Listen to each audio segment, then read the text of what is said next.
Bismillahirrahmanirrahim. Assalamualaikum warahmatullahi wabarakatuh.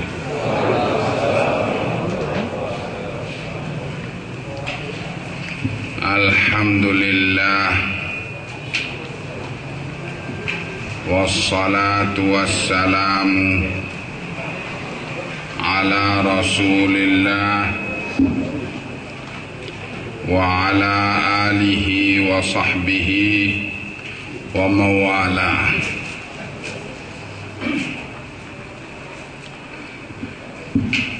Ikhwani fiddin, a'azzakumullah.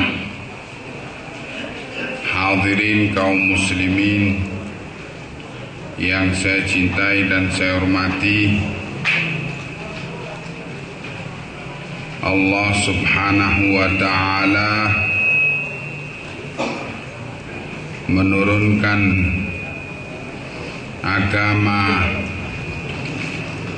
yang kuat dengan diutusnya Nabi, penutup para Nabi dan para Rasul, dan Allah membangkitkan pula bersama beliau para sahabat beliau dan juga ahli bait beliau, yang semua itu adalah nikmat Allah kepada umat ini, sehingga ketika Allah Ta'ala menyatakan kepada Rasulnya, Qul ana basyarum mithlukum yuha ilayya annahu la ilaha illa huwa. Katakanlah, hai Muhammad sallallahu alaihi wa alihi wasallam, aku adalah manusia seperti kalian, di mana diwahyukan kepadaku bahwasannya tidak ada sesembahan yang benar kecuali Allah.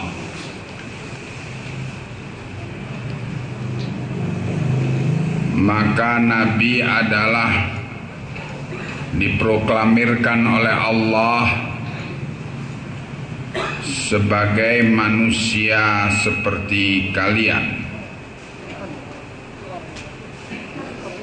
Dia adalah pria yang memerlukan pernikahan. Beliau adalah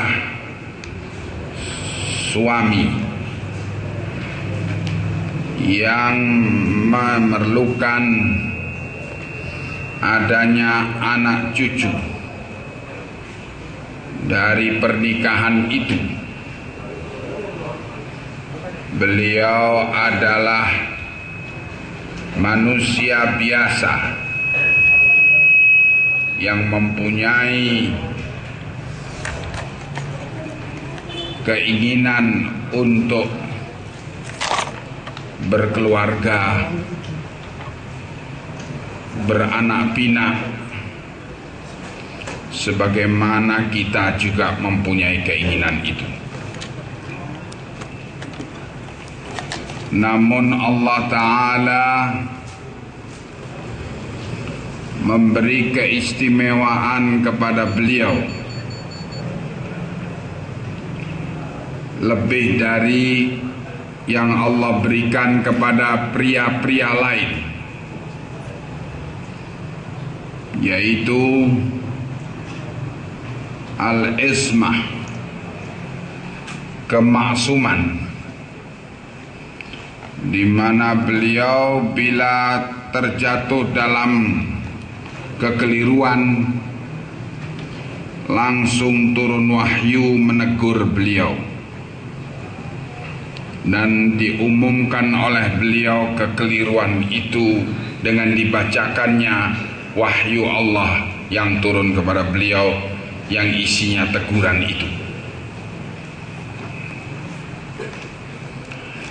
Bila beliau akan terjatuh kepada kekeliruan, turun malaikat Jibril mencegah beliau untuk jangan terjatuh kepada kekeliruan.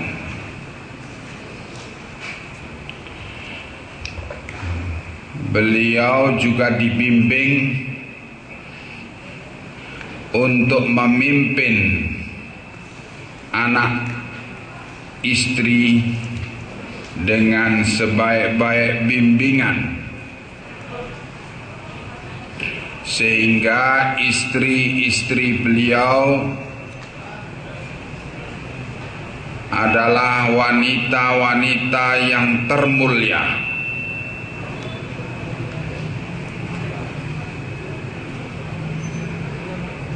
dan pantas menjadi jodoh bagi pria termulia.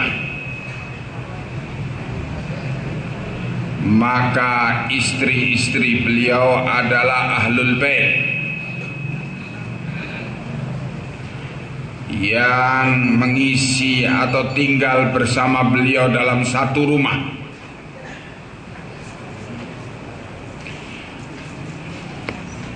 Dan Allah Ta'ala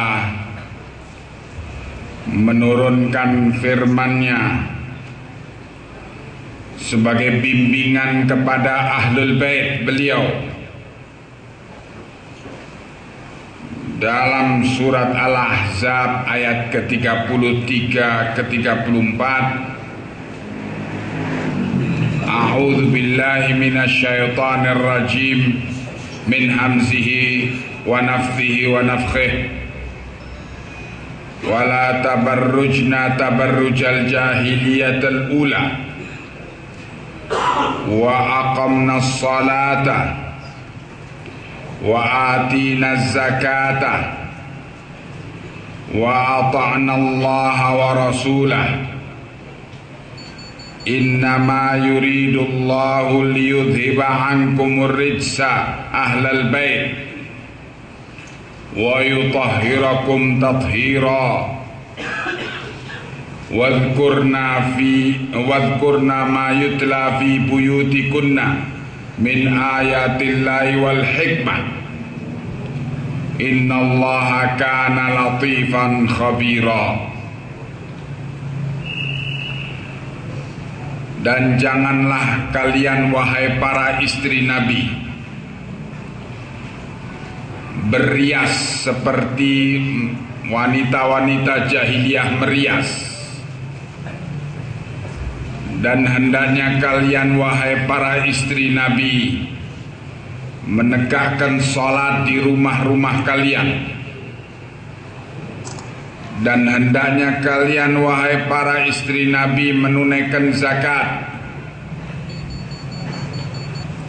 dan hendaknya kalian wahai para istri Nabi mentaati Allah dan Rasul-Nya.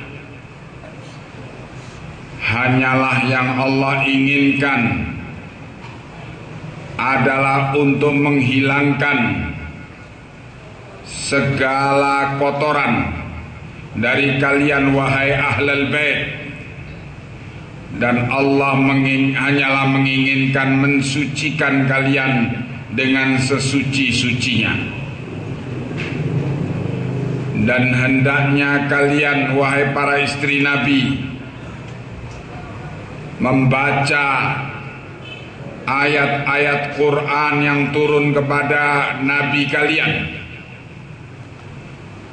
dan hendaknya kalian membaca al-hikmah yaitu al-hadis di rumah-rumah kalian.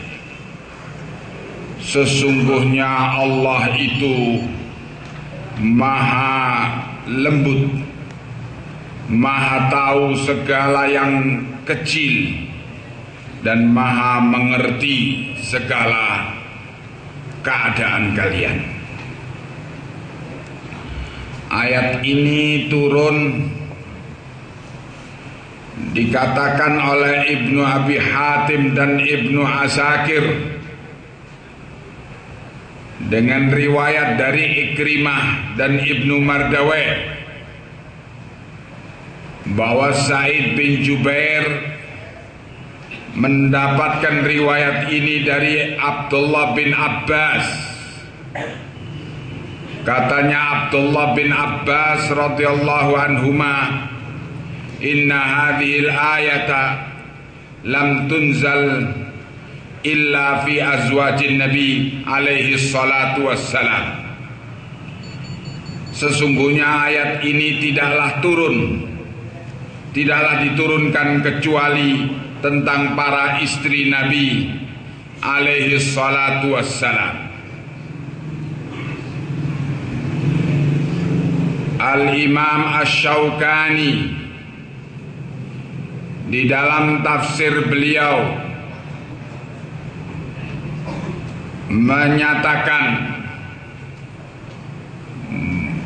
bahwa Ibnu Abbas dan Ikrimah dan Atha bin Abi Rabah dan Al-Kalbi serta Muqatil bin Hayyan dan Sa'id bin Jubair, semua para imam itu menyatakan inna ahlal bait al-madhkurina fil ayati hunna zaujatun nabi sallallahu alaihi wasallam khassatan. Sesungguhnya ahlul bait yang disebut di ayat ini, yaitu surat Al-Ahzab ayat ke-33 ini, adalah para istri Nabi secara khusus. Qalu wal muradu minal baiti baitin Nabi sallallahu alaihi wasallam wa masakin zaujatih. Para imam itu mengatakan bahwa yang dimaksud dengan rumah di al-bait di dalam ayat ini, rumah ialah baitin Nabi, rumahnya Nabi, dan tempat-tempat tinggalnya para istri-istri Nabi. Karena liqaulihi ta'ala, karena Allah menyatakan wadhkurna ma yutla fi buyutikunna, dan hendaknya kalian para istri Nabi membaca ayat-ayat Quran, mengingat pada apa yang dibacakan dari ayat-ayat Quran di rumah-rumah kalian. Wa aidan as-siyaqu fi zaujat, juga kata Asy-Syaukani, konteks pembicaraan dari ayat ini adalah tentang istri-istri Nabi. Sebab topik pembahasan di ayat ini dimulai dengan ya ayyuhan nabi qul li azwajik, wahai Nabi, katakan kepada istri-istrimu.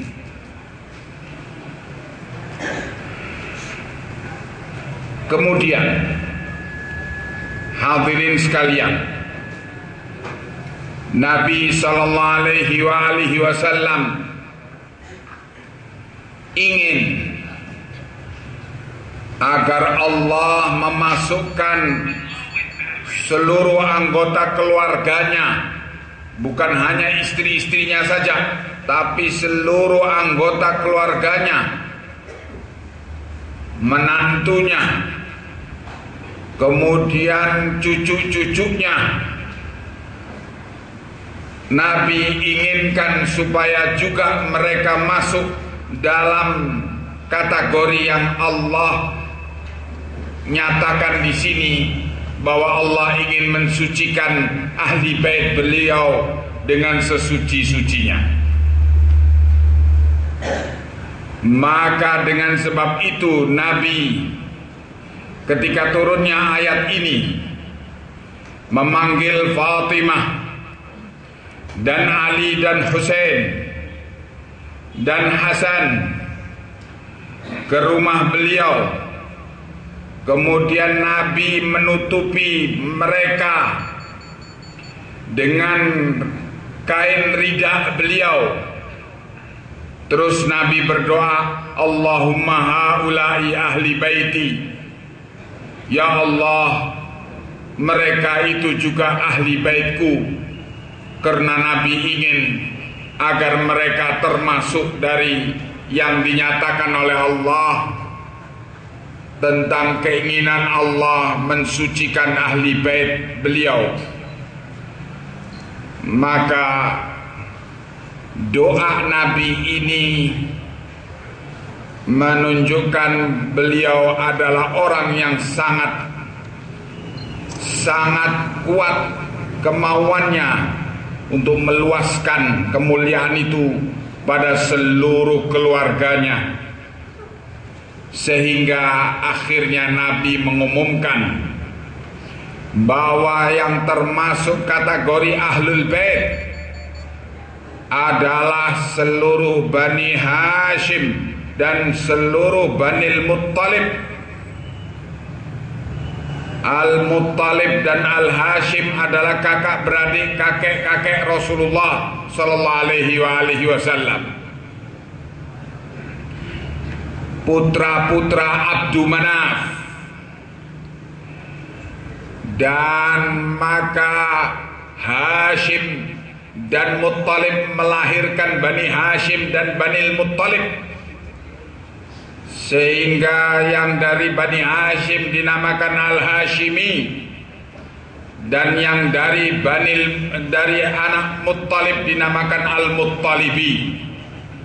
Seperti Imam Syafi'i itu Al-Muttalibi, dari keturunan Al-Muttalib. Akhirnya ahlul bait Nabi itu ialah Bani Hashim dan Banil Muttalib.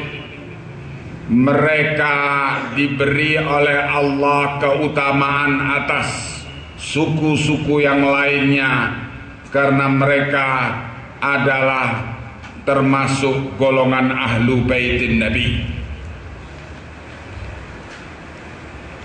Hadirin sekalian kaum muslimin yang saya cintai dan saya hormati, karena Nabi mengatakan sedekah itu adalah rijs, kotoran, maka dengan sebab itu seluruh ahlul bait, seluruh ahli baitin Nabi dilarang menerima sedekah, apakah itu zakat atau sedekah yang lainnya. Hanya boleh menerima hadiah.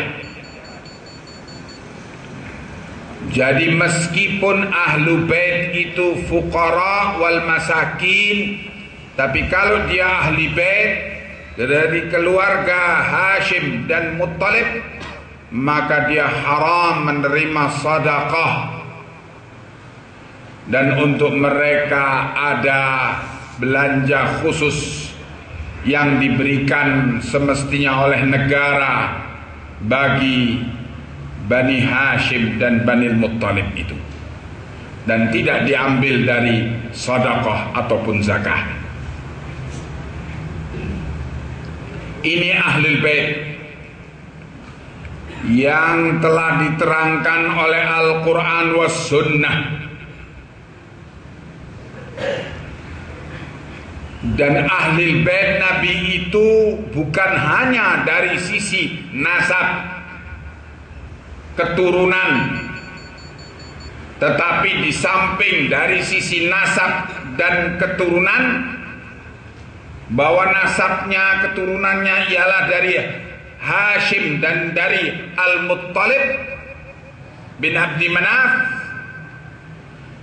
juga dia harus muwahhid, orang yang bertauhid. Maka anak-anak Hashim dan anak-anak Muttalib yang musyrik bukan ahlul bait. walaupun anak walaupun anak langsung. Karena itu Abu Lahab bukan Ahlul Bait, meskipun Abu Lahab adalah dari cucunya Hashim. Abu Lahab bin Abdul Muttalib bin Hashim.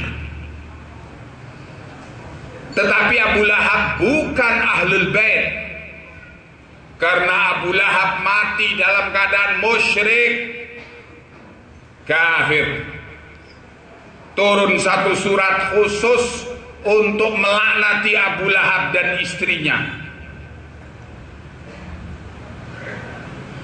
Abu Talib bukan Ahlul Bait, meskipun Abu Talib adalah cucunya Hashim. Tetapi karena Abu Talib mati dalam keadaan musyrik, maka dia bukan dari Ahlul Bait. Sedangkan anaknya Abu Talib yaitu Ali adalah Ahlul Bait, karena Ali bertauhid dan mati di atas tauhid. Ali bin Abi Thalib, bapaknya Ali, Abu Talib, bukan Ahlul Bait karena dia musyrik dan mati dalam keadaan musyrik. Ini satu, bahwa di samping dia dari nasab keturunan Hashim dan keturunan Muttalib, juga yang syarat kedua adalah harus dia ahli tauhid.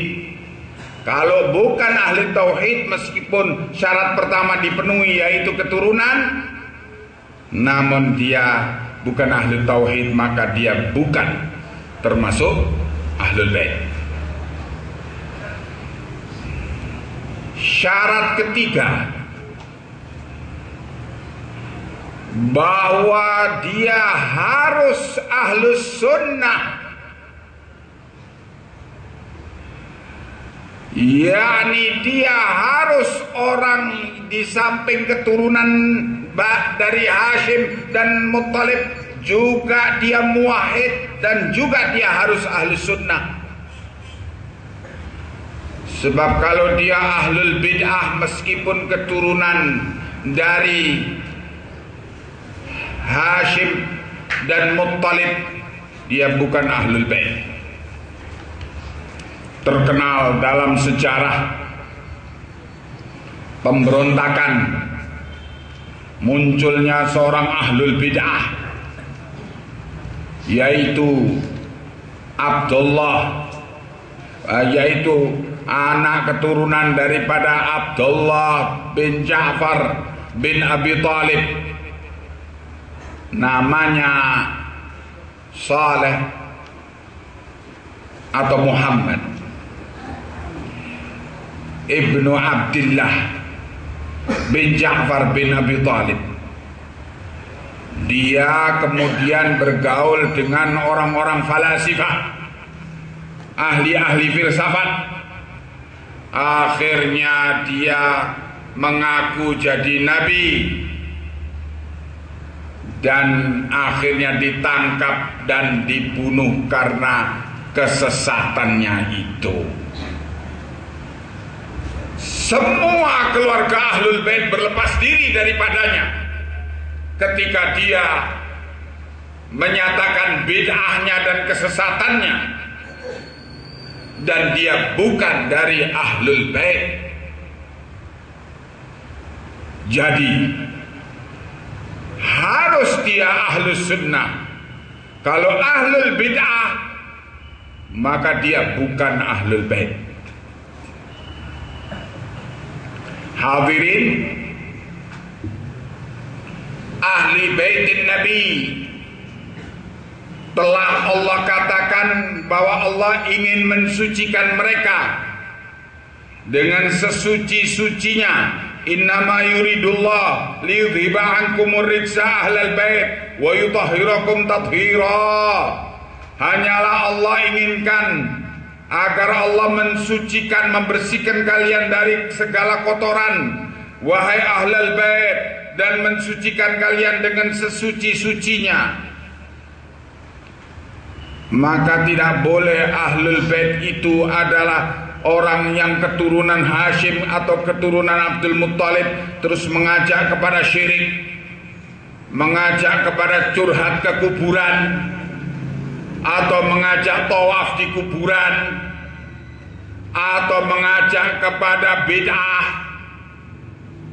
Ini bukan ahlul bait, meskipun keturunan langsung daripada Hashim dan Al-Muttalib.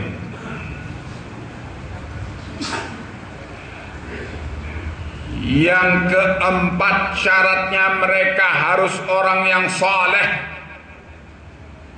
Sebab Allah telah menegaskan kepada Nabiullah Nuh alaihi salam, ketika Nabi Nuh alaihi salam melihat putranya mau tenggelam dalam banjir azab yang Allah kirim, Nabi Nuh berdoa kepada Allah, Rabbi innahu min ahli, wahai Tuhanku, dia anakku itu dari keluargaku, dari ahli baitku.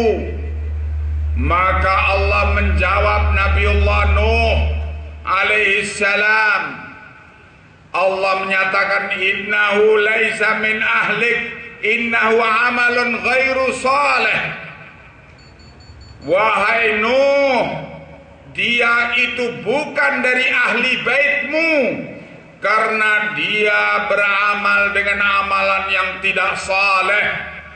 Maka orang yang fasik atau khumar, tukang minum khamr, atau zani, tukang zina, dan sejenisnya, para fasaqah, orang-orang fasik, meskipun dari anak keturunan Hashim atau anak keturunan Muttalib, dia bukan ahlul bait. Karena Allah telah mensucikan ahlul bait dari kotoran-kotoran akhlak semacam ini. Hadirin, kemudian karena kita kaum muslimin diwajibkan oleh Allah dan Rasulnya untuk mencintai ahlul bait, maka cinta kepada ahlul bait adalah kewajiban akidah. yakni siapa yang membenci ahlul bait, dia sangat diragukan keimanannya. Kaum mukminin wajib untuk mencintai ahlul bait dan memuliakannya dengan semulia-mulianya. Dan ahlul bait itu seperti yang diterangkan tadi, ialah para istri Nabi, kemudian dari anak keturunan Hashim dan anak keturunan Muttalib, dari muwahhidin yang bertauhid, yang ahlus sunnah, yang salihin dan salihat. Maka wajib kaum muslimin mencintai mereka lebih daripada kecintaan kepada selain ahlul bait.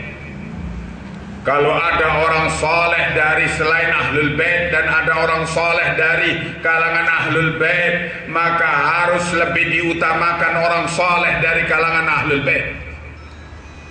Lebih. Anak keturunan dari Hashim, anak keturunan dari Al-Muttalib, yang saleh, yang ahlus sunnah, yang ahli tauhid, ini mempunyai kelebihan daripada orang saleh, ahli tauhid, ahlus sunnah yang dari selain ahlul bait. Bila sama-sama bertauhid, derajatnya sama dalam tauhid, derajatnya sama dalam sunnah, derajatnya sama dalam ilmu. Maka dengan sebab itu munculnya gerakan Zanadiqah Al-Yahudi Ibn Sauda Abdullah bin Saba alaihi la'inullah, dan munculnya gerakan-gerakan yang ditunggangi oleh Persia Majusi dalam menjalankan dendam Persia Majusi kepada kepada Islam, sebagaimana dendam Yahudi kepada Islam. Mereka menyusup di kalangan kaum muslimin dengan menyatakan cinta kepada Ahlul Bait supaya tidak dipelototi oleh kaum muslimin. Dan lama-kelamaan mereka terus berusaha menggiring kaum muslimin kepada satu opini bahwa pecinta dan pendukung Ahlul Bait itu hanya mereka, pengikut Abdullah bin Saba, pengikut daripada tokoh-tokoh Persia Majusi tersebut.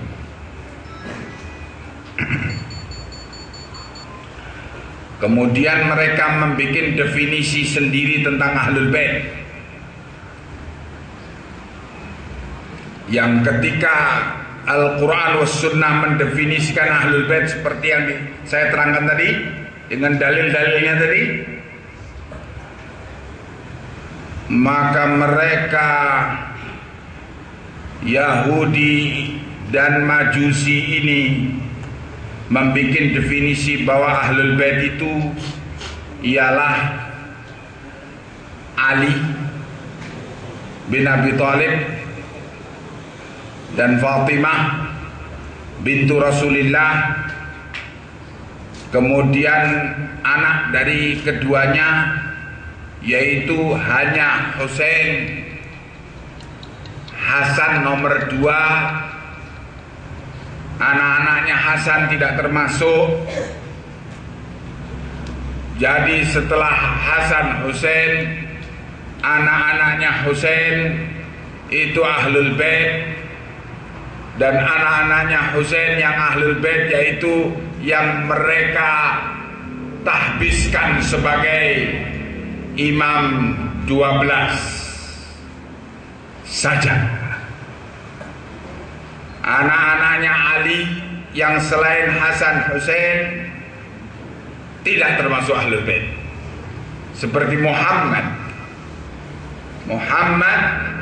bin Ali, tapi karena ibunya bukan Fatimah, ibunya dari Bani Hanifah, maka disebut Muhammad bin Al-Hanafiyah, dinisbahkan kepada ibunya.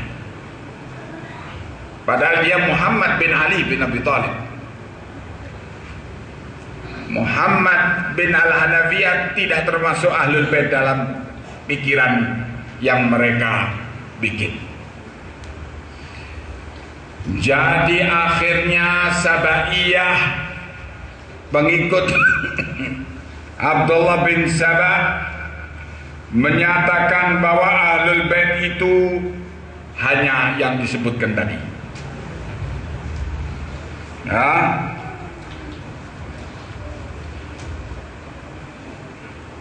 Kemudian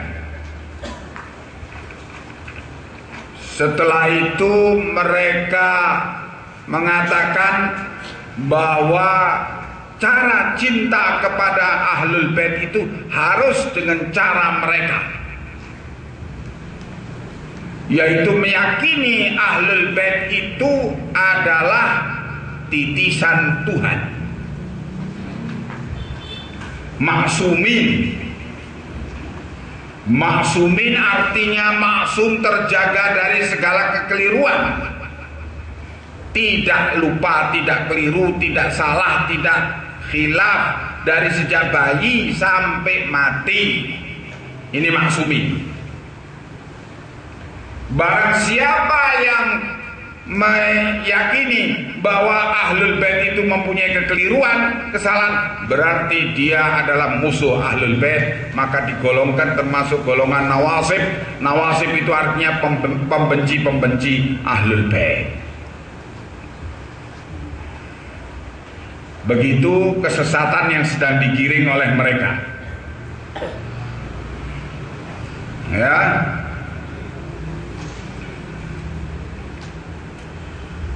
Kemudian setelah itu mereka membuat cerita-cerita bagaimana Ahlul Bait itu dizalimi oleh para sahabat Nabi.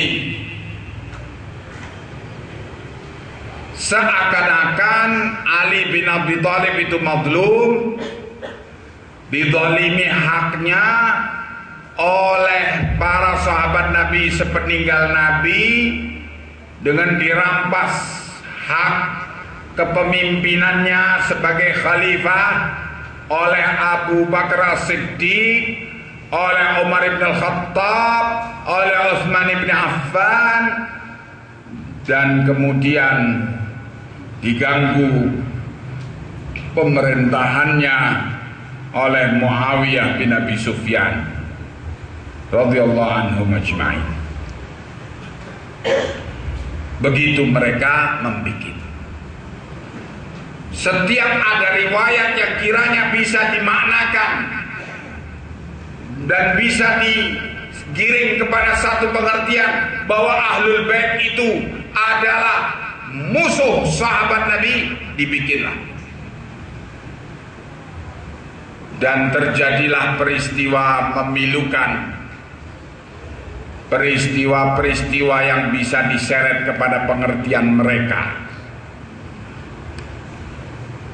yang sesungguhnya peristiwa-peristiwa itu kalau kita kaum muslimin mempunyai pengertian dan pemahaman yang benar tentang tarikh, akan selesai masalahnya. Terjadi perang Jamal,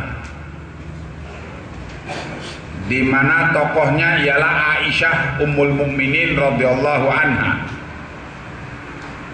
bertempur berhadapan dengan pasukan Ali bin Abi Thalib radhiyallahu anhu. Terjadi perang Siffin, pertempuran antara Ahlus Syam yang dipimpin oleh Muawiyah bin Abi Sufyan berhadapan dengan Ahlul Iraq yang dipimpin oleh Ali bin Abi Thalib radhiyallahu anhu. Yang peristiwa-peristiwa ini seandainya kita kembali kepada tarikh, riwayat-riwayat yang sesungguhnya, kita akan ngerti bahwa ini adalah fitnah, sehingga terjadi peristiwa pertumpahan darah tersebut. Dan kita akan mengerti bahwa beliau-beliau yang terlibat ini, setelah peristiwa pertempuran itu, ternyata kembali mereka kepada persahabatan, persaudaraan, persatuan yang begitu kuat.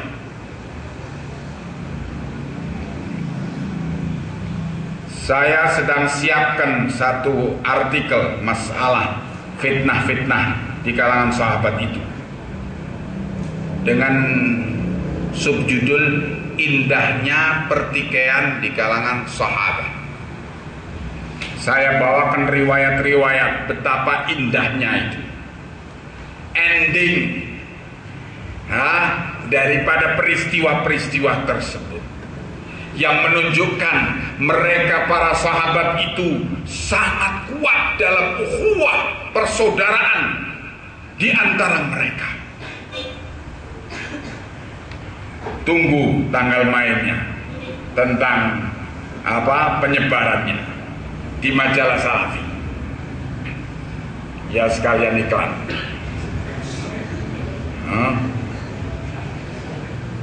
Nah, yang saya baca dari kitab-kitab tarikh, subhanallah, begitu menakjubkan persaudaraan di antara mereka, meskipun terjadi peristiwa yang penuh dengan emosi, pertempuran sampai saling menumpahkan darah di antara mereka, tetapi mereka ternyata luar biasa bersaudara. Riwayat-riwayat itu yang tidak disebarkan, tapi justru yang disebarkan riwayat-riwayat maudhu'ah, riwayat-riwayat palsu, riwayat-riwayat dhaifah yang menggambarkan betapa kebencian dan perpecahan dan permusuhan di antara para sahabat itu dengan peristiwa-peristiwa pertempuran tersebut. Waduh, ini terjadi berarti distorsi sejarah, pemalsuan sejarah, luar biasa kurang ajar. Dan ini berlangsung sudah berabad-abad.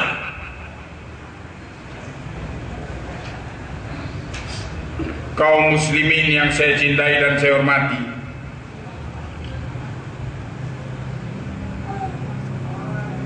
peristiwa-peristiwa itu tidak membuat para sahabat Nabi bermusuhan satu dengan yang lainnya setelah peristiwa itu. Seandainya itu terjadi pada kita, dendam kusumat maja, turun temurun, sampai anak cucu cicit canggah dan sebagainya barangkali. Tetapi karena itu terjadi pada para aulia Allah, pada para wali-wali Allah, maka semua itu ternyata tidak menghalangi untuk mereka melanjutkan persaudaraan dan persatuan di antara mereka. Ya.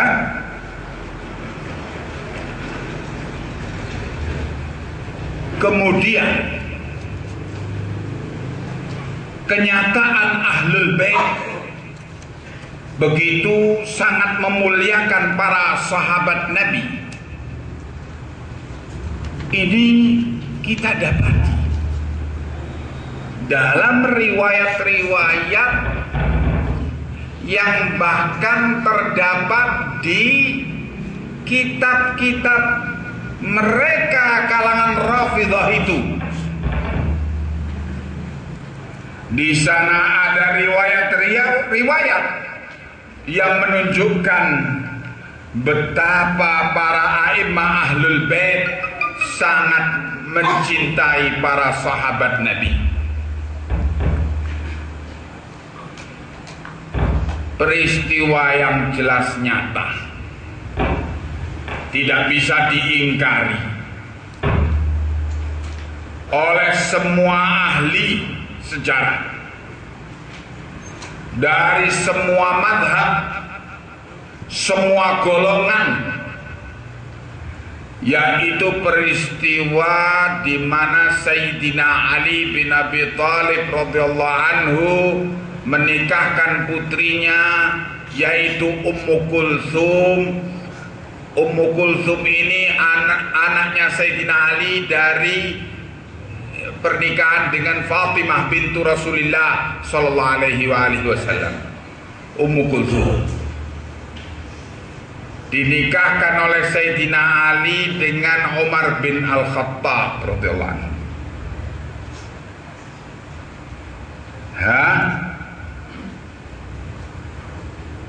Dan dari pernikahan Ummu Kulsum dengan Umar bin Al-Khattab lahirlah putra Umar bin Al-Khattab dari Ummu Kulthum, yaitu Zaid bin Umar bin Al-Khattab.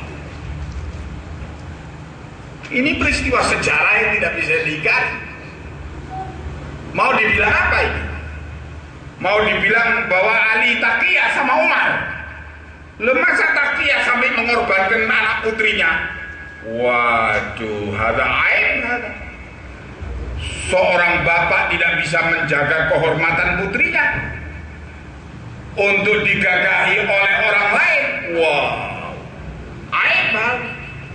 Itu namanya penghinaan kepada Ali bin Abi Thalib, itu namanya. Kesimpulan yang kayak gitu itu namanya penghinaan kepada Ali bin Abi Thalib. Ali bin Abi Thalib ketika didatangi oleh Umar bin Al-Khattab ngelamar Ummu Kulthum, katanya Ali, wahai Amirul Mukminin, wahai Umar, ini Ummu Kulthum masih belum besar, masih kecil. Katanya Umar, wahai Ali, aku mendengar Rasulullah Sallallahu Alaihi Wasallam telah bersabda bahwa segala musaharah, segala hubungan periparan akan terputus di hari kiamat kecuali periparan dengan beliau, dengan Rasulullah Sallallahu Alaihi Wasallam, dan aku ingin menjadi sihruhu, menjadi menantu beliau, maka aku menginginkan untuk menikah dengan cucu beliau, yaitu Ummu Kulthum. Maka segera, berapa engkau wahai Amirul Mukminin mau ngasih mahar, mas kawin? 10.000 dinar. Sini maharnya. Diterima oleh Ali bin Abi Thalib dan terus segera dinikahkan dan terjadi ijab qabul pernikahan dan menikahlah. Pernikahannya bukan nikah siri, tapi nikah alani. Nikah alani yaitu pakai menabuh genderang, pakai walimah, mengundang orang, dalam acara walimah itu untuk mengumumkan pernikahan tersebut. Ini menunjukkan betapa Ahlul Bait sangat memuliakan Umar bin Al-Khattab radhiyallahu anhu.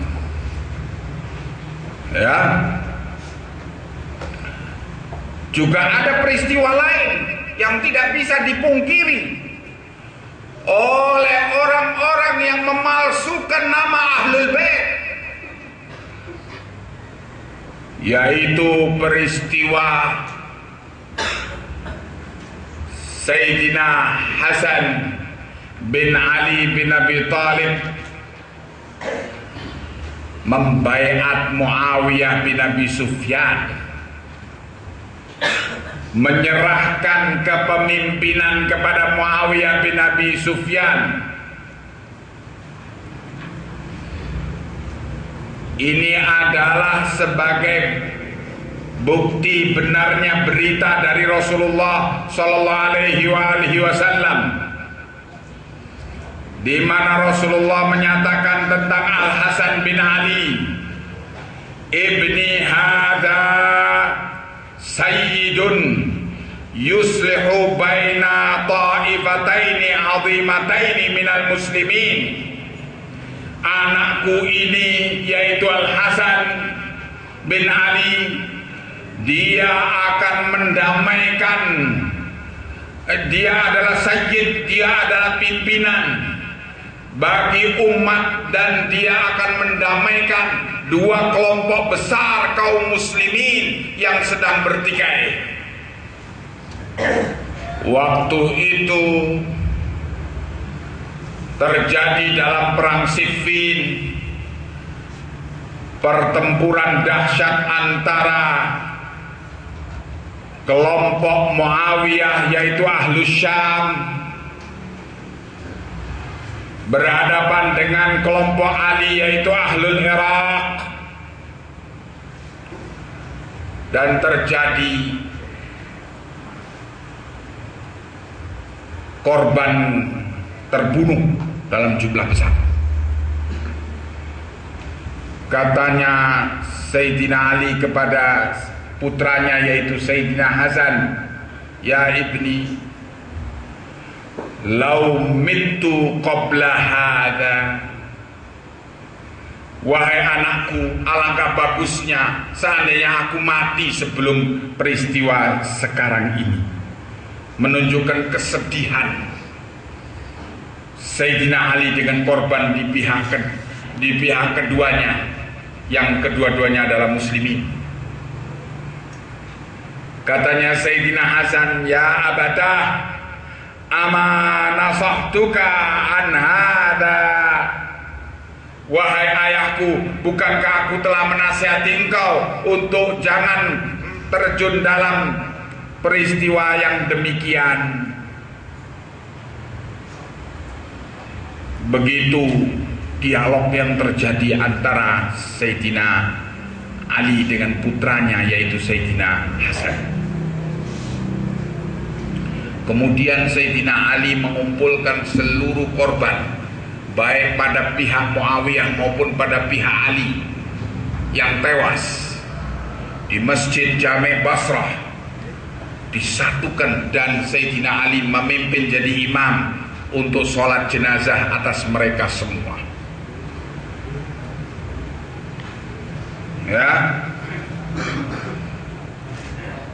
kapan mereka berhenti? Mereka berhenti ketika kaum muslimin, sebagian dari kaum muslimin mengikat mushaf Quran di atas tombak dan menaikkannya dengan menunggang di atas punggung kuda, dan menaikkannya di medan pertempuran dan berteriak, "Nahnu kulluna tahtal Quran." Kita semua di bawah Al-Quran. Maka segera kaum muslimin yang sedang emosi, sedang perang, sedang saling membunuh itu, melihat begitu, langsung semuanya menirukan omongan itu, "Nahnu kulluna tahtal Quran," dan berhenti semuanya, dan kemudian semuanya menyepakati untuk diadakan pembicaraan damai di antara dua kelompok. Dibikinlah cerita-cerita bohong, cerita maudhu, riwayat maudhu'ah, riwayat palsu tentang peristiwa mahkamah itu tadi. Seakan-akan Abu Musa al-Asy'ari, wakilnya Sayyidina Ali, itu adalah tokoh yang bodoh, tidak ngerti politik, sedangkan Amr bin As yang ditunjuk sebagai wakilnya Muawiyah, tokoh yang licik, yang penuh dengan tipu daya. Terus Amr bin As menipu Abu Musa untuk menurunkan Ali dari jabatannya. Dan ini adalah riwayat-riwayat palsu yang dibikin oleh kalangan Sabaiyah, dan tidak ada itu. Yang ada ialah kesepakatan keduanya untuk menghentikan segala perselisihan itu, dan kita akan mengumpulkan semua sahabat Nabi yang diridhai oleh Nabi ketika Nabi wafat, untuk mereka membuat majelis menyelesaikan masalah kesepakatan ini. Itu yang ada. Setelah sepakat, berhenti, masing-masing menunggu pada posisinya. Sayyidina Muawiyah pulang ke Syam, Sayyidina Ali pulang ke Basrah. Di saat itu muncullah Khawarij, dan terjadi kesepakatan untuk membunuh tokoh-tokoh ini, membunuh Sayyidina Ali, membunuh Sayyidina Amr bin As, membunuh Sayyidina Muawiyah. Dan yang terbunuh dengan takdir Allah ialah Sayyidina Ali, yaitu oleh Abdurrahman ibnu Muljam al-Muradi al-Khariji ketika Sayyidina Ali akan memimpin sholat subuh di Masjid Jami' Basrah.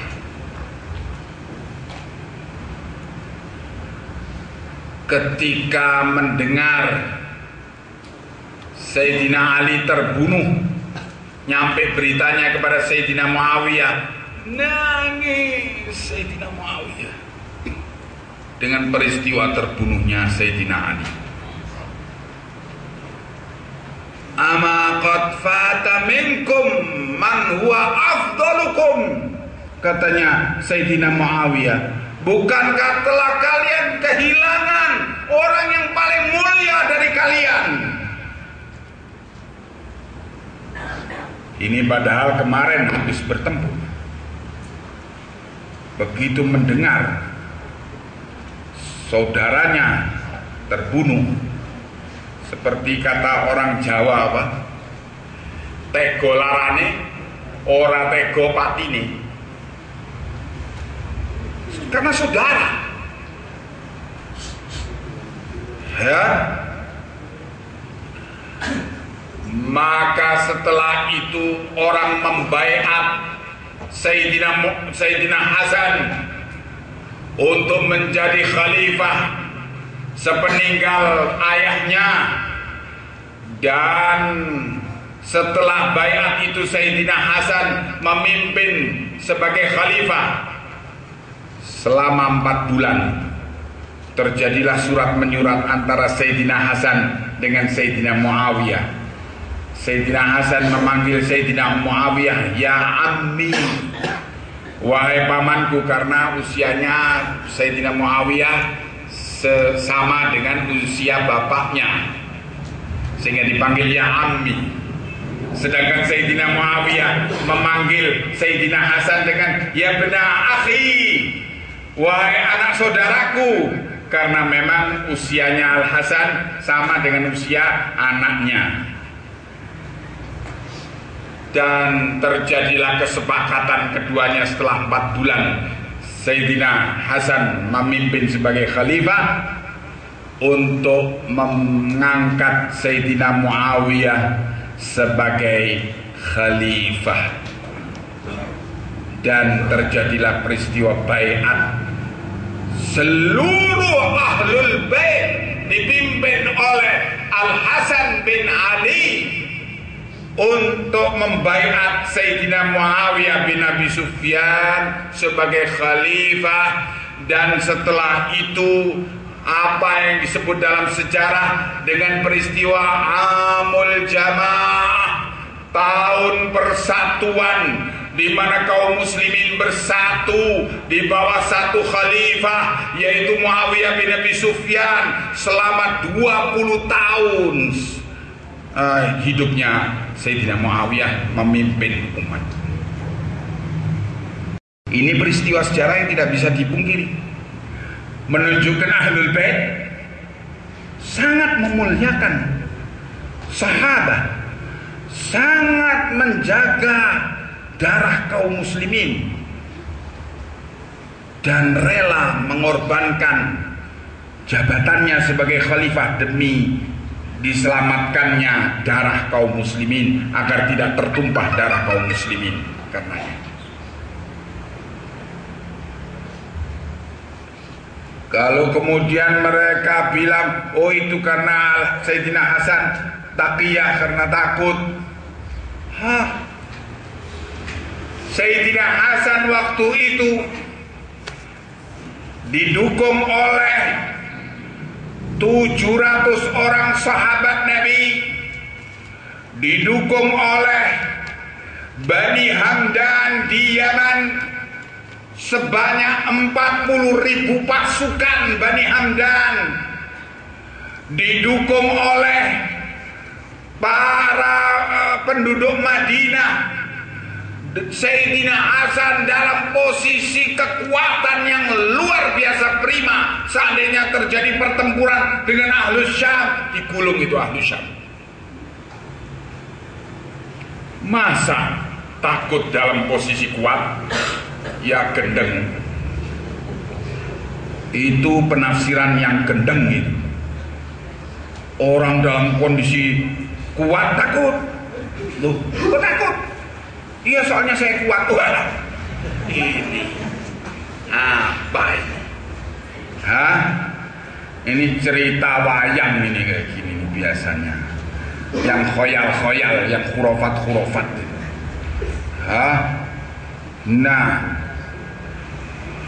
Sayyidina Hasan adalah pemberani seperti bapaknya dan ahli perang seperti bapaknya.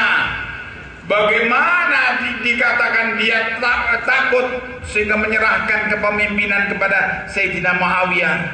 Ada mustahil. Begitulah hadirin, terjadi peristiwa-peristiwa sejarah yang menunjukkan sesungguhnya Ahlul Bait sangat cinta kepada para salaf, para sahabat Nabi ridwanullah alaihim ajma'in.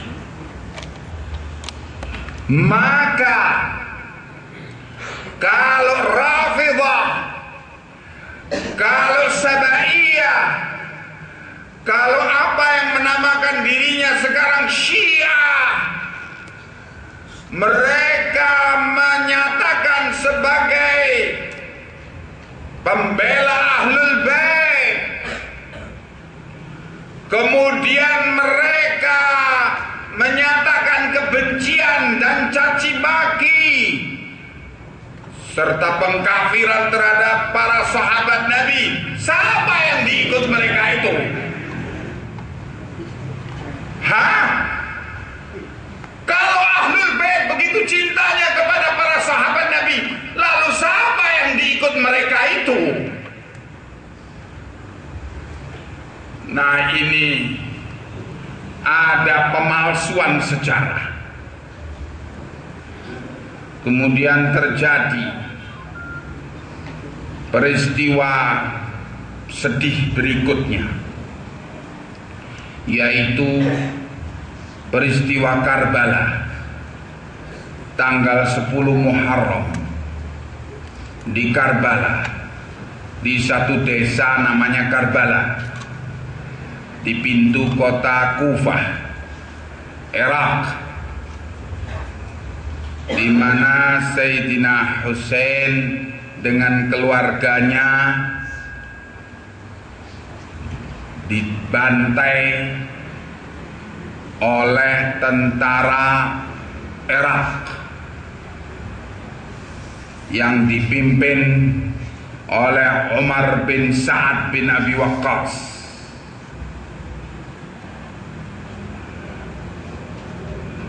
Di bawah kekuasaan khalifahnya yaitu Yazid bin Muawiyah bin Abi Sufyan. Dan ketahuilah hadirin, Umar bin Sa'ad bin Abi Waqqas itu di bawah gubernur Basrah yaitu Ubaidillah ibnu Ziyad ibnu Abi. Ziyad ibnu Abi abahnya sang gubernur, abahnya Ubaidillah, ini mengaku sebagai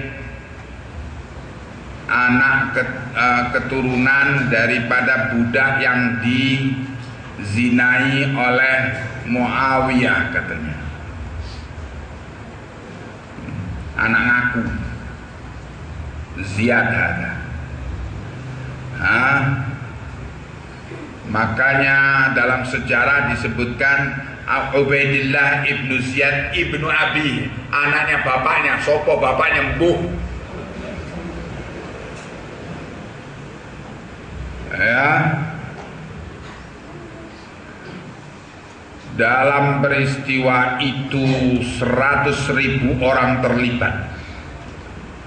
Dari Syiahnya Husain. Mereka adalah Syiahnya Husain. 100.000 orang kirim surat kepada Sayyidina Husain. Waktu itu Sayyidina Husain ada di Madinah, terus mengirim surat mereka, kami siap membaiat Anda sebagai Amirul Mukminin untuk memberontak kepada Yazid bin Muawiyah. Mendapat surat itu, Sayyidina Husain mengirim Muslim bin Aqil bin Abbas bin Abdul Muttalib. Ayo berangkat, wakil saya ke Basrah, ke Kufah. Sampai di Kufah, beritahu saya Muslim bin Aqil bin Abbas bin Abdul Muttalib, wakil daripada Husain bin Ali bin Abi Thalib. Oh ya, katanya kalian mau membaiat beliau.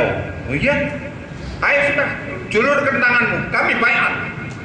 Siap mati membela Sayyidina Husain untuk melawan Yazid.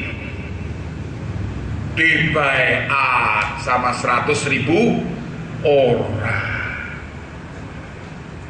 Muslim bin Aqil mengirim surat kepada Sayyidina Husain. Ini saya baru saja dibaiat oleh 100.000 orang. Cepat kau ke sini. Mereka siap tempur dan siap mati. Bergeraklah Sayyidina Husain ke Kufah. Sayyidina Abdullah bin Abbas sempat mencegah Sayyidina Husain. Katanya Abdullah bin Abbas, ayahmu telah dibunuh oleh mereka. Sekarang kenapa kau masih percaya sama mereka? Jangan percaya, mereka itu penipu. Sudah kau duduk saja di Madinah, balik, bawa keluargamu. Enggak, katanya Husain. Aku sudah berangkat soalnya. Ya sudah, kalau kau sudah berangkat, kau aja yang berangkat. Anak-anak dan istri-istrimu kembali. Enggak, saya bawa lah semua. Dibawa. Berangkat. Sampai di tengah jalan dapat berita bahwa Muslim bin Aqil dibunuh oleh Ubaidillah ibnu Ziyad ibnu Abi. Loh, gimana ceritanya? Dibawakan cerita. Jadi 100.000 orang itu setelah baiat sama Muslim bin Aqil, datanglah Gubernur Basrah Ubaidillah ibnu Ziyad ibnu Abi ke Kufah dan langsung duduk di gubernuran Kufah. Kemudian panggil itu Muslim bin Aqil, suruh ke sini. Wah, 100.000 orang itu kelesak kelesuk. Siapa ini dipanggil gubernur? Siapa? Loh, kau yang mulai. Loh, kau. Saling berkau-kau. Ya. Nah, akhirnya, ayo sudah berangkat, katanya Muslim. Ayo, saya komando, berangkat. Kita serang gubernuran Kufah. Ayo berangkat. Berangkat. Di tengah jalan prol, lari, ribuan orang dari belakang lari, ditinggal Muslim bin Aqil. Sampai di tangga gubernuran, Husain sendirian. Muslim bin Aqil sendirian. Sudah bubar 100.000 orang. Ditinggali. La ilaha illallah. Hei Syiatu Husain. Dan turun Ubaidillah ibnu Ziyad ibnu Abi, turun dari atas, turun di tangga, langsung cabut pedangnya, sikat, jabret. Muslim dipenggal di depan tangga gubernuran Kufah. Nyampe berita kepada Sayyidina Husain. Kata Sayyidina Husain, siapa yang mau tetap ikut saya, ayo ikut terus ke Kufah. Siapa yang tidak mau, saya tidak celah. Tapi saya mau terus berangkat ke Kufah. Berangkat sampai di pintu kota Kufah, yaitu Karbala. 100.000 orang yang kemarin baiat melalui tangannya Muslim bin Aqil itu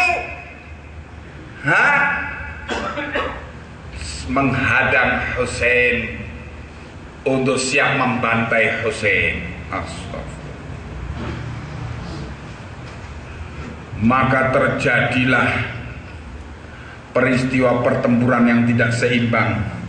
Waktu itu Sayyidina Husain sampai dipenggal dan putranya yaitu Ali Zainal Abidin sakit. Umurnya 21 tahun. Ali Zainal Abidin sakit, panas tinggi, sampai tinggal di kemah. Karena sakit maka tidak diganggu, berhubung tinggal di kemah. Akhirnya mereka dibawa pulang dan Sayyidina Ali Zainal Abidin luar biasa menjadi alim dari ulama Ahlul Bait, imam dari a'immah Ahlul Bait yang meriwayatkan hadis dari bapaknya, meriwayatkan hadis dari kakeknya ketika kakeknya masih hidup, ya, meriwayatkan hadis dari Abi Hurairah, muridnya Abu Hurairah, Ali Zainal Abidin ini, meriwayatkan hadis dari Marwan bin Hakam, muridnya Marwan bin Hakam, Ali Zainal Abidin ini. Wah, luar biasa, imam ahlul hadis. Tahu kalian bagaimana omongan Ali Zainal Abidin ini terhadap Syiah ini? Dengarkan omongan beliau.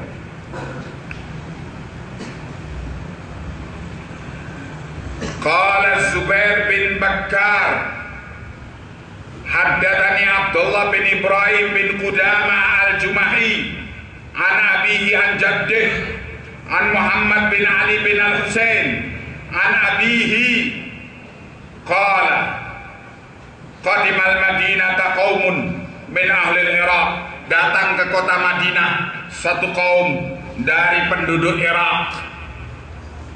Fajalasu ilayya, maka mereka, katanya Ali Zainal Abidin, mereka duduk di depanku. Fadzakaru Abu Bakrin wa Umar, maka mereka menyebutkan Abu Bakar dan Umar. Fasabbuhuma, dan mereka mencaci Abu Bakar dan Umar. Thumma btaraku fi Utsman ibtirakan, kemudian mereka juga menyebutkan kejelekan Utsman. Faqultu lahum, maka katanya Ali Zainal Abidin, aku katakan kepada mereka, akhbirni, beritahu kepadaku, antum minal muhajirin al-awwalin alladzina qala Allah azza wa jalla fihim, apakah kalian termasuk muhajirin yang generasi pertama yang Allah sebutkan mereka itu dalam surat Al-Hasyr ayat ke-8, lil fuqara'il muhajirin alladzina ukhriju min diyarihim wa amwalihim wa yabghuna fadlan min Allah wa ridwana wa yansuruna Allah wa rasulah ulaika humus shadiqun. Orang-orang fakir dari muhajirin yang mereka itu diusir dari kampung-kampung mereka dan harta-harta mereka hanya karena mengharapkan keutamaan dari Allah dan keridhaan dari Allah, dan karena mereka membela agama Allah dan Rasulnya, mereka itu adalah orang-orang yang jujur. Apakah kalian, katanya Ali Zainal Abidin, termasuk golongan mereka ini? Qalu lasna minhum, katanya orang-orang yang habis mencaci maki Abu Bakar, Umar, Utsman itu, oh kami bukan termasuk golongan ayat itu. Qultu fa antum minal ladzina qala Allah azza wa jalla fihim. Maka aku tanyakan lagi kepada mereka, apakah kalian termasuk dari golongan orang-orang yang Allah katakan tentang mereka itu? Yaitu surat Al-Hasyr ayat ke-9. Walladzina tabawwa'ud dara wal imana min qablihim, dan orang-orang yang tinggal di negeri itu dan beriman sebelum datangnya muhajirin, yuhibbuna man hajara ilaihim, mereka itu mencintai orang-orang yang hijrah kepada negeri mereka, wala yajiduna fi sudurihim hajatan mimma utu, dan mereka tidak mendapati di dada mereka keperluan dari apa yang mereka berikan kepada para muhajirin itu. Yuwayuthiruna ala anfusihim, dan mereka mengalahkan kepentingan diri-diri mereka, walau kana bihim khasasah, walaupun mereka itu dalam keadaan sangat memerlukan, sangat berkeperluan. Wa may yuqa syuhha nafsihi faulaika humul muflihun, dan siapa yang telah dibebaskan dari kebakhilan kekikiran dirinya, maka mereka itu termasuk orang-orang yang sukses. Katanya Ali Zainal Abidin, apakah kalian termasuk dari golongan ini?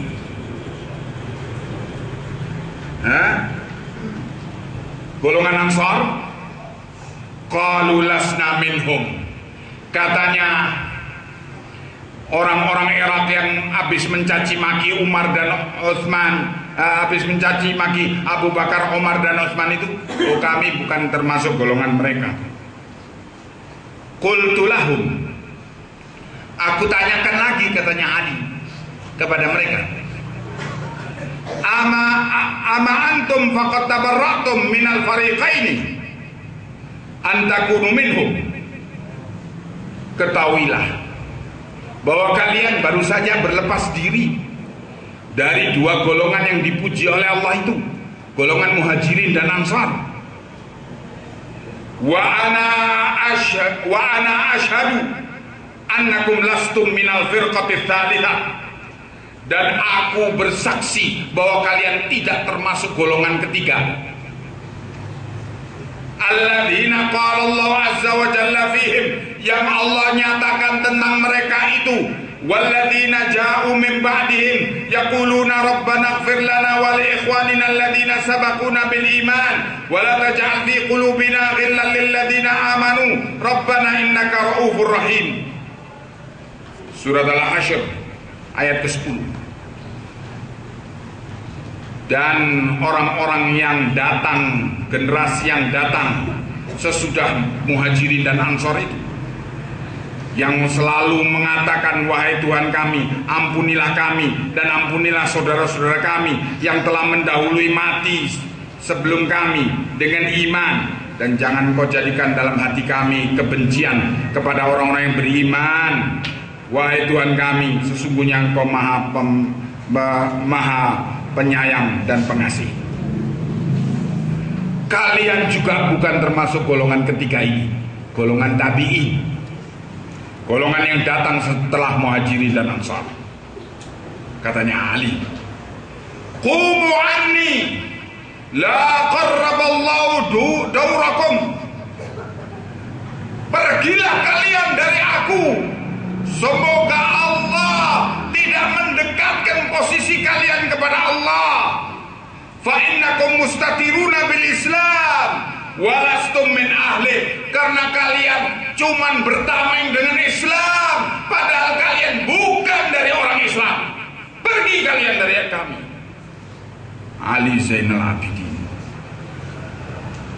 mengusir orang-orang yang mencaci maki Abu Bakar, Umar, Utsman.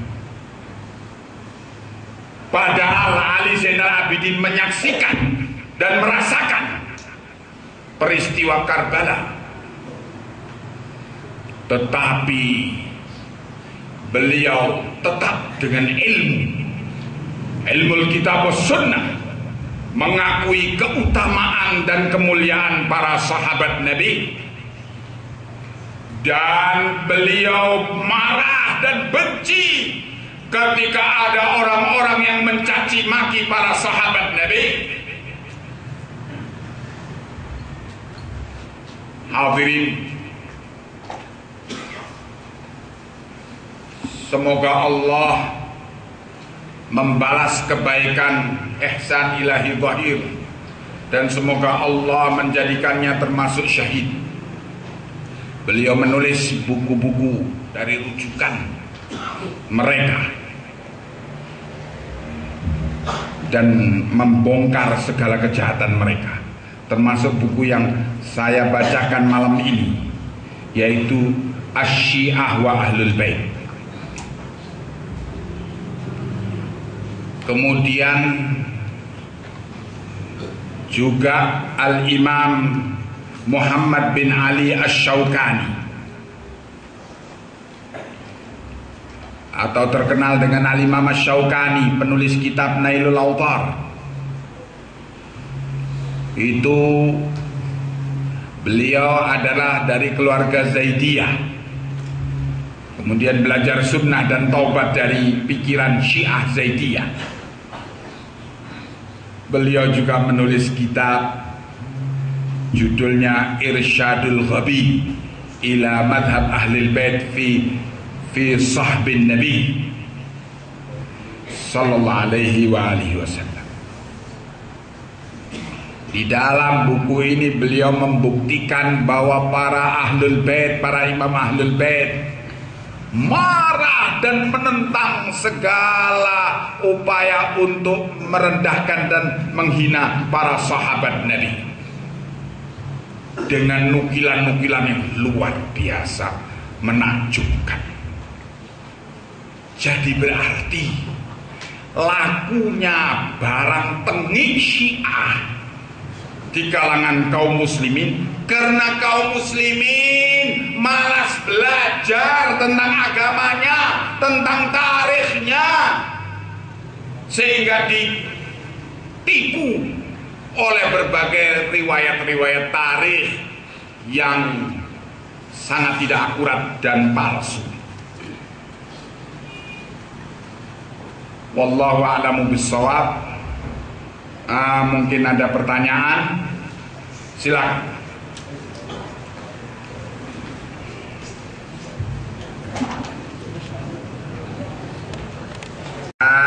Yang menimbulkan fitnah karena bukan perbedaan ijtihad itu fitnahnya, tapi karena adanya penunggang-penunggang itu tadi, yang selalu mencari tunggangan guna membikin atau menyalakan api fitnah. Kalau perbedaan pendapat, oh saya masih belum bisa baiat sekarang, nanti saya mau lihat dulu, tidak ada masalah sesungguhnya. Husain bilang, oh saya masih belum bisa baiat sekarang, nanti saya melihat kenyataan yang akan datang, tidak ada masalah. Dan Husain diperangi di Karbala bukan karena Husain tidak mau baiat, tetapi karena Husain mau untuk dibaiat sebagai tokoh pemberontak, sehingga terjadilah peristiwa Karbala itu. Itu sesungguhnya peristiwa politik, tidak ada kaitannya dengan agama, tetapi kemudian dimasukkan dalam pikiran-pikiran agama, sehingga seolah-olah terjadi perpecahan agama antara Yazid bin Muawiyah dengan Husain, dan terjadi perbedaan pemahaman agama. Sesungguhnya tidak. Nah, ini masalahnya fitnah. Umar bin Sa'ad bin Abi Waqqas ini sungguhnya anak durhaka, anaknya Sa'ad bin Abi Waqqas. Abahnya yaitu Sa'ad bin Abi Waqqas, sahabat Nabi. itu sudah beruzlah ketika terjadi perbedaan pandangan politik. Beruzlah yakni mengasingkan diri di gunung bersama keluarganya. Umar terlibat dalam kegiatan dukung-mendukung. Datanglah Umar mendatangi ayahnya yang di tempat uzlah itu, tempat pengasingan, mau mengajak ayahnya untuk terlibat dalam dukung-mendukung. Dan Sa'ad bin Abi Waqqas menyatakan, aku berlepas diri dari perbuatanmu, wahai anakku. Katanya Umar bin Sa'ad, aku berlepas diri dari ayah.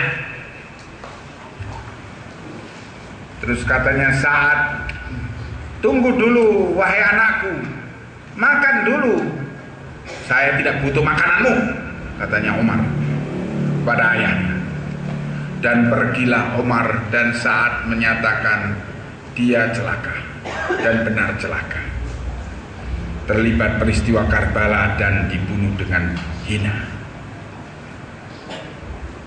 Ya, jadi sesungguhnya masalahnya bukan masalah perbedaan agama, oh ini ahli sunnah, ini ahli bid'ah, enggak. Tetapi permasalahan ijtihad, perkara politik. Dan umat Islam tetap bersatu. Ya, meskipun terjadi peristiwa Karbala. Kata penanya, apakah penganut Syiah syahadatnya sama seperti ahlu sunnah atau beda? Bunyinya seperti apa? Cara berwudu Syiah seperti apa? Siapa nama istri Sayyidina Ali bin Abi Thalib selain Fatimah bintu Rasulullah sallallahu alaihi wasallam? Syahadatnya mereka ialah di samping asyhadu an la ilaha illallah wa asyhadu anna Muhammad Rasulullah, mereka juga mengatakan wa asyhadu anna aliyan waliyullah. Dan itu dinyatakan dalam adzan di masjid-masjid yang mereka punya mayoritas kegiatan mayoritas di negara-negara tertentu.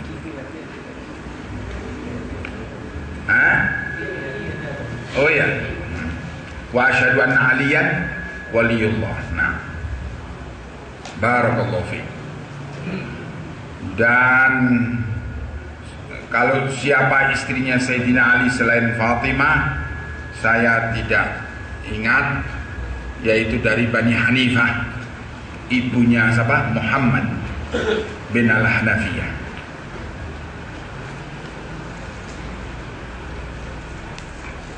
Kata penanya, apakah Ali bin Abi Thalib jadi perang sampai pertumpahan darah? Iya, jadi di Siffin maupun di dalam peristiwa perang Jamal.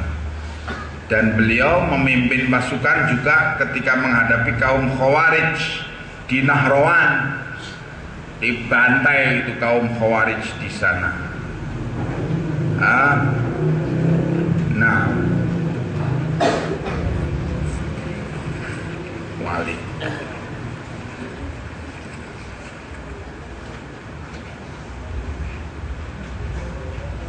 Tidak tahu saya. Kata penanya, bagaimana solusi mencegah Syiah? Ya kamu belajar tentang agama yang benar. Nanti Syiah nggak laku. Kalau kamu belajar Al-Quran wa Sunnah dengan pemahaman para salafus saleh, Syiah nggak laku. Kalau kamu mengerti makanan yang lezat, maka makanan yang basi tidak akan laku. Nah, karena itu belajar tentang makanan yang lezat, belajar gizi yang bagus, yaitu ilmu Al-Quran was Sunnah dengan pemahaman para salafus saleh, Nah, nanti gak laku Syiah dengan sendirinya.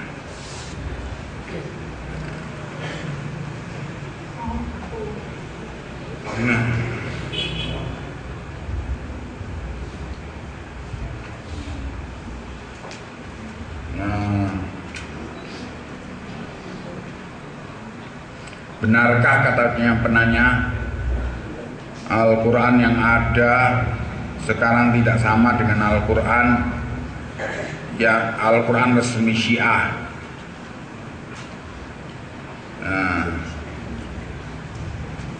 Selama ini mereka tidak pernah baca Al-Quran. Sudah saya terangkan sebelum ini dengan pembahasan di sini juga bahwa orang-orang Rafidhah yang menamakan dirinya Syiah itu meyakini Al-Quran yang ada di kalangan kaum muslimin ini tidak benar, telah dirubah-rubah. Karena itu mereka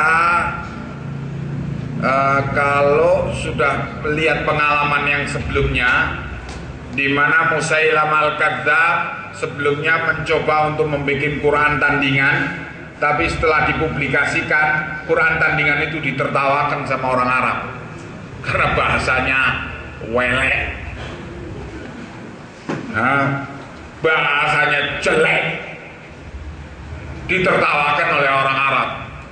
Nah, mereka ini daripada nanti nasibnya kayak Musailamah Al-Kadzdzab mempublikasikan Quran tandingan terus ditertawakan, nah maka mereka bikin cerita khurafat, cerita bohong. Sesungguhnya Quran yang asli ada.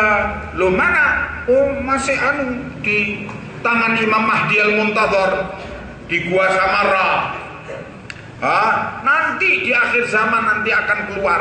Kapan keluarnya? Ya, nanti. Lah terus siapa? Quran sekarang sudah kita beragama ala TV aja dulu. Sudah seadanya aja. Nanti yang serius itu nanti kalau Imam Mahdi sudah keluar bawa Quran yang asli yang namanya Mushaf Fatimah, baru kita beragama serius. Sekarang ala TV aja sudah. Itu. Seadanya. Itu yang sesungguhnya ada pada mereka. Jadi kalau mereka baca Quran itu bukan karena percaya kepada Al-Quran, tapi karena dalam rangka taqiyah. Ini loh, muslimin, saya ini orang Islam loh, ini baca Quran ini, saya baca Quran, lihat ini, gitu.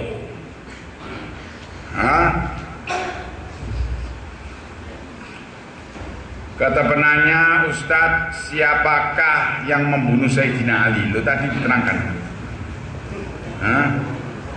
Dari golongan Muawiyah atau dari golongan Kufah? Lo bukan dari golongan dua-duanya.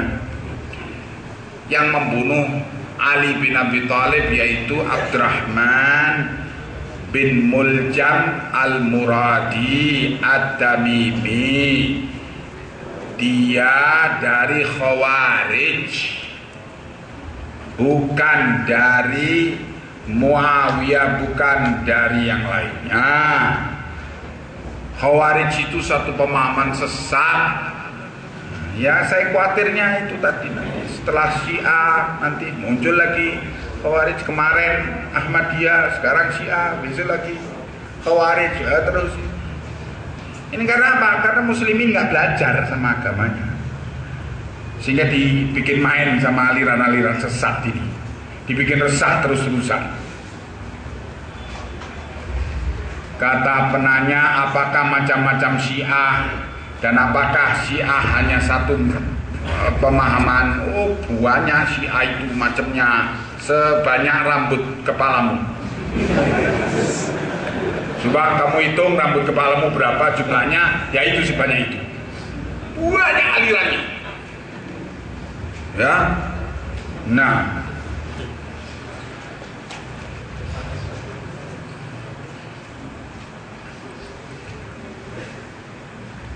bagaimana sikap kita atau adab kita apabila bertemu dengan orang Syiah? Kalau orang itu jelas-jelas menyatakan Syiahnya, nggak usah diucapkan salam kepadanya, dan kalau dia mati nggak usah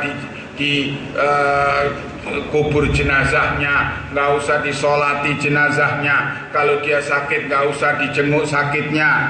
Haram untuk menjenguk dan mengenal mereka, karena mereka lebih jahat dari Yahudi dan Nasara. Kenapa lebih jahat dari Yahudi dan Nasara? Al-Imam Asy-Sya'bi menerangkan kenapa mereka itu lebih jahat dari Yahudi dan Nasara. Al-Imam Asy-Sya'bi menerangkan, kalau engkau tanya kepada orang Yahudi, siapakah orang yang paling baik dalam agamamu? Orang Yahudi akan mengatakan orang yang paling baik dalam agama kami adalah murid-muridnya Musa. Kalau engkau tanya kepada orang Nasara, siapakah orang yang lebih baik, yang paling baik dalam agamamu? Mereka orang Nasara akan mengatakan orang yang terbaik dalam agama kami adalah murid-muridnya Isa. Dan kalau kamu tanya kepada orang Syiah, orang Rafidah, siapakah orang yang paling jelek dalam pandangan agamamu? Mereka akan mengatakan orang yang paling jelek dalam agama kami adalah murid-muridnya Muhammad sallallahu alaihi wasallam. Maka Imam Asy-Sya'bi mengatakan ini menunjukkan bahwa mereka lebih jahat daripada Yahud dan Nasara. Nah,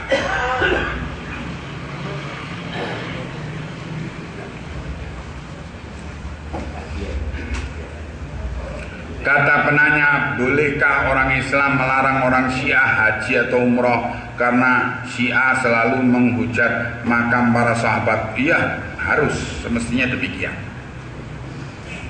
Tapi masalahnya mereka itu orang munafik. Seperti Rasulullah sallallahu alaihi wasallam ketika menghadapi orang munafik, bagaimana?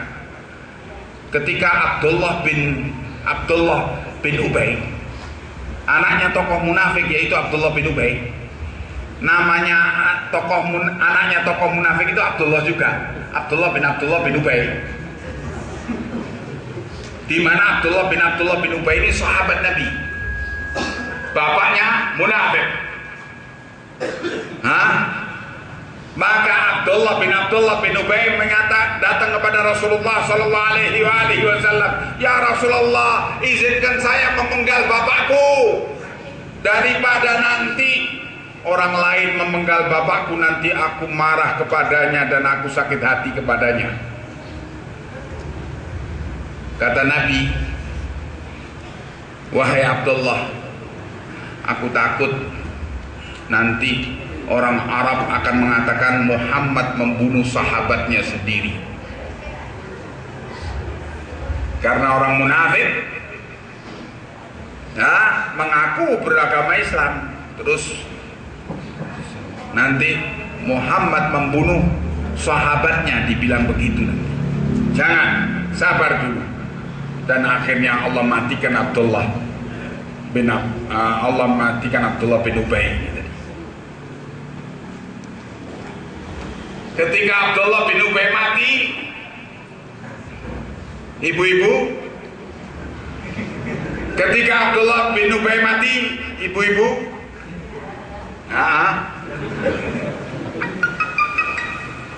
ketika Abdullah bin Ubay mati, datanglah kepada Rasulullah anaknya yaitu Abdullah bin Ubay. Abdullah bin Ubay. "Wahai Rasulullah, ayahku telah mati, telah binasa," katanya si anak. "Dan ayahku berwasiat kalau bisa minta jubahmu untuk menjadi kain kafan bagi beliau." Oh iya, Rasulullah cabut jubahnya, "Nih, kau bawa, dipakai untuk kain kafannya si munafik." Jubahnya Rasulullah sallallahu alaihi wasallam. Ya. Nah, baru Rasulullah berhenti untuk berbuat baik kepada Abdullah bin Ubay setelah turun ayat yang menyatakan bahwa Abdullah bin Ubay ini mati kafir. Jangan kamu berdiri di kuburnya Ali. Itu Rasulullah. Jadi kita menghadapi orang munafik ini, seandainya mereka itu dilarang haji oleh pemerintah Saudi, orang bilang itu lihat Saudi Wahabi melarang orang haji. Coba orang Islam dilarang haji. Repotnya di situ menghadapi orang munafik ini, luar biasa. Nah,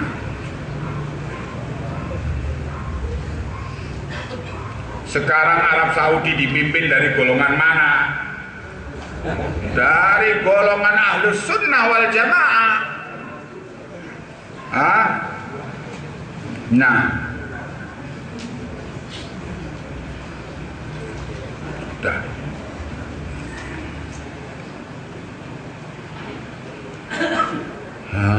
Kenapa orang-orang Syiah yakin dengan keyakinannya yang sesat dan bisa mengajak kepada orang lain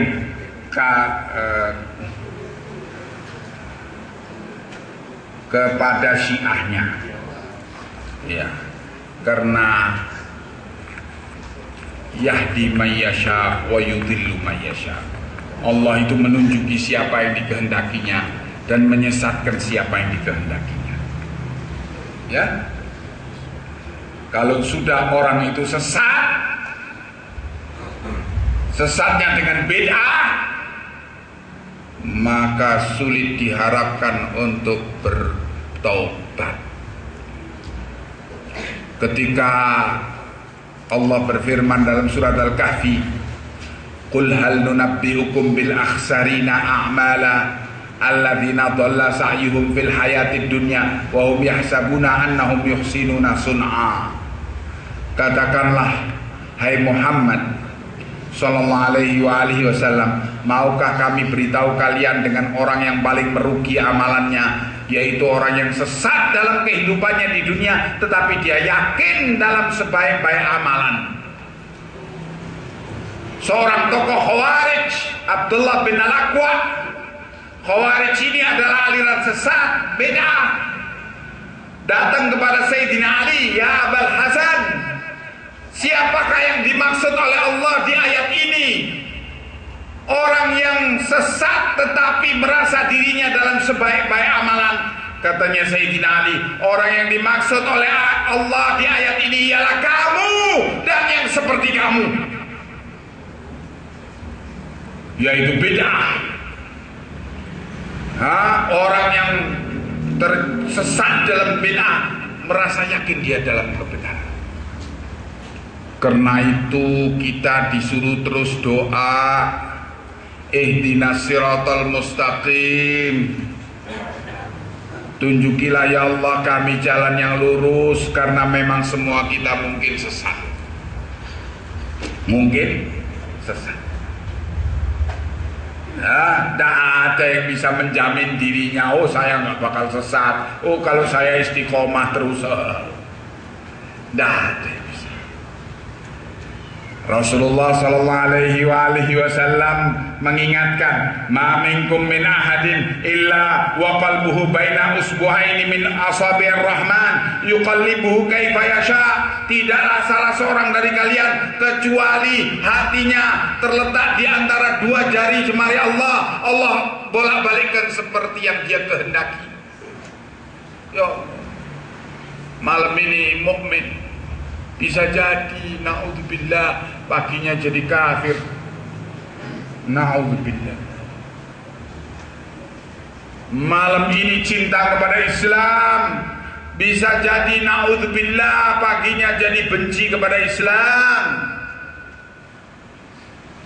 Ya, kita berlindung kepada Allah dari kesesatan. Hanya Allah yang kita harapkan menyelamatkan keislaman kita. Nah, mohon penjelasan tentang prinsip-prinsip Syiah. Penjelasannya baca majalah Salafi yang dijual itu di depan itu, ya, harganya 10.000. Jangan gratis terus, supaya bingung.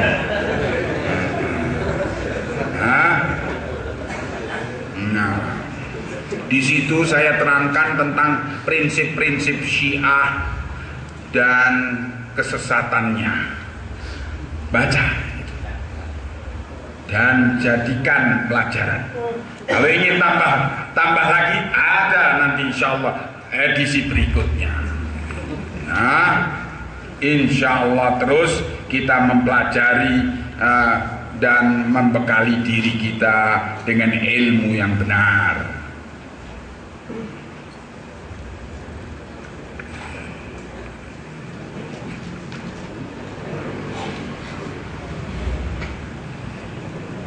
Katanya penanya, apakah betul jasadnya Al Hasan tidak ditemukan? Loh, ada, dikubur di Madinah.